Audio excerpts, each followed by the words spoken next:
So at this point, ReZero just needs to chill. It needs to take a long vacation of the BS and let my boy Subaru either reset or give him a damn break. I, like Subaru, was convinced this was a reset moment. I mean, he did lose his damn leg. I mean, he was pretty much... He was tapping out, and for good reason, and they just kept it going. And I think at this point, I'm willing to bet Lust is the craziest of them all. And rather than just simply saying she's crazy, she's vile. She's vermin. She is the most She makes the first bitch we dealt with this season look like the one you want to leave with your kids to babysit. The fact that the Witch's cult just gets worse the more you go down the line is crazy. We ended last week with the Archbishop of Baby Oil, Professor Diddy, asking Amelia if she was a virgin. And he doubles down this week. And somehow, it just keeps getting worse. And I'm baffled because I never really looked at ReZero as a censored anime. Whatever light novel readers want to say, like, the anime never gave me the impression it held back. But to see the difference of how an old ReZero season probably would have done a lot of these details to ReZero Season 3 just putting the camera two inches away from the gruesomeness as eyes are rotating. Subaru whips a damn rock in this girl's face, and it was hilariously savage, but that was not even 10% of the brutality we dealt with. At this point, you know how you can sometimes get secondhand embarrassment? I'm getting secondhanded pain. Just leave my boy alone.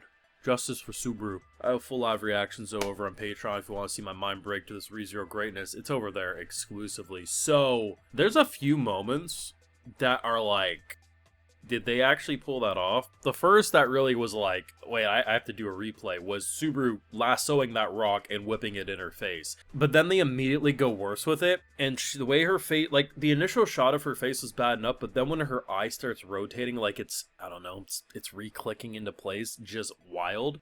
Subaru loses his leg, though, and just, like, the animation when they do to both of them, because she's like, hey, let's see which one of you holds out better first. I'm going to pour my blood onto both of you. At that moment, I was convinced he was resetting, right? Because I'm like, hey, if you make your character lose a limb, if it's an arm, you can keep the story going. It's more difficult to write a one-armed character, but it is possible to do.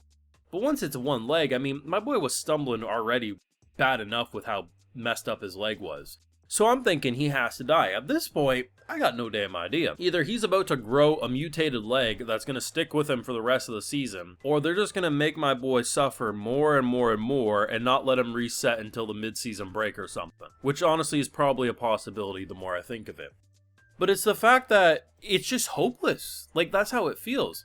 One of the gate entrances breaks at the end of the episode, and if you watch after the credits, there's like an extra minute or so of the episode. It's not looking good. It's, how do you even recover from that?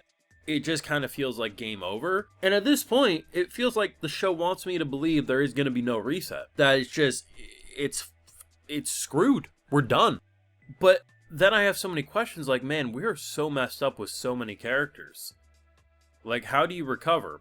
They did seemingly plant a seed of how Subaru could continue as the MC if there's no reset, which is probably due to the blood and whatever's gonna go on with his leg shenanigans. If he regrows that bad boy, that could be the answer. But man, if he knew the question that was asked to Amelia up in that tower, I guarantee you he would be drowning himself right then and there. He'd be saying no to Professor Diddy's party up there and saying, nope, we're not, it just ain't worth it.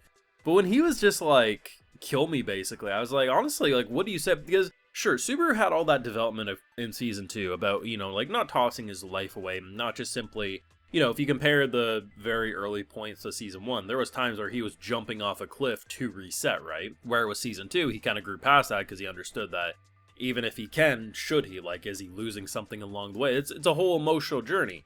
But at this point, no one would deny, I mean, he's kind of shit out of luck when he's pretty much like, you know what, just do it, get it over with. Because what else are you supposed to say? The unfortunate thing is we're dealing with someone who's actually vile. Who is, if there's evil, there's this bitch. And I already know that there's probably 10% of the ReZero fandom who would not only say would, but also I can change her. And to that I say, no you couldn't, you would die. And I'd probably have to laugh because you thought you could do any different. In Subaru's defense, he ain't trying to fix this bitch. He's just trying to get the hell out of Dodge and save the day. But Jesus. It really does feel like with each passing episode of this season, White Fox is like, I guess maybe the best way to describe it, imagine if ReZero was handled not by White Fox up to this point. Now, what I'm about to say is not a diss at like the previous seasons. I love season 1 and 2. But this is the type of glow up you would expect when you're coming off of a different studio adapting a show, and then the big dogs come out and say, no, we're going to show you how to really do it. Almost like they're making up for lost time.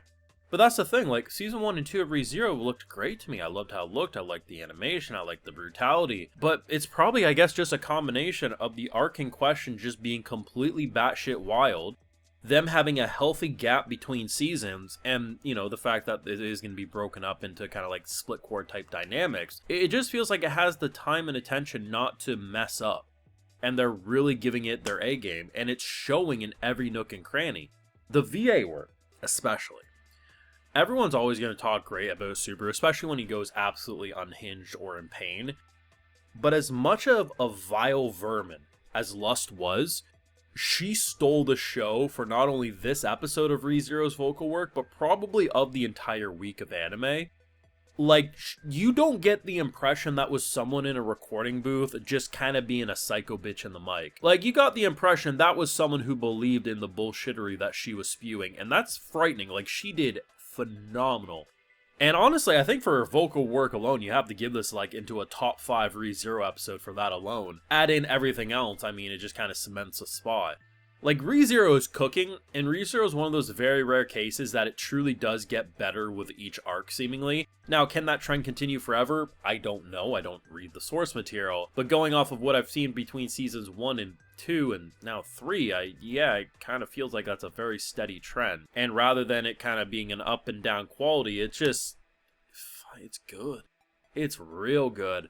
But at this point, I'm actually expecting like episode 8 to be the most unhinged cliffhanger, and then making us wait until like February to see where the hell it's gonna go. Because that's really the vibe I'm getting at this point. Because if they didn't kill Subaru here, he's gonna grow goddamn dragon leg at this point. This poor bastard's never gonna sleep. The worst part too is he keeps going on and on about this Rem character, and I have no idea who the hell that is, but, you know, don't let his future wife-to-be Amelia know about this other girl's name.